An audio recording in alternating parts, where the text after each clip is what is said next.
ఎత్తితే కొంచెము, ఎక్కువ ఎత్తితే ఎక్కువ. దేవుని పని ఎంత నమ్మకంగా చేసుకుంటే అంత ఆశీర్వాదం ఈరోజు. ఒక మాట నేను అంటాను, మనం చేసే దేవుని పని మన దగ్గర నుంచి ఎవరు కూడా దొంగిలించలేదు ఈరోజు. హల్లెలూయా.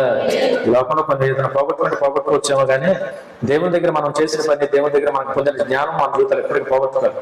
ఇది ఎవరు తీసేయలేడు మన దగ్గర నుంచి.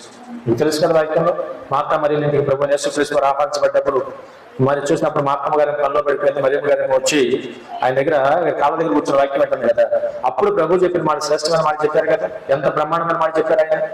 అన్నిటికన్నా ఉత్తమమైన పనేమో మరియమ్మ చేస్తా ఉంది. పైగా ఈమె యుద్ధ నుంచి అన్నిటికీ కూడా తీసివేయబడ్డాను చక్కని. హల్లెలూయా.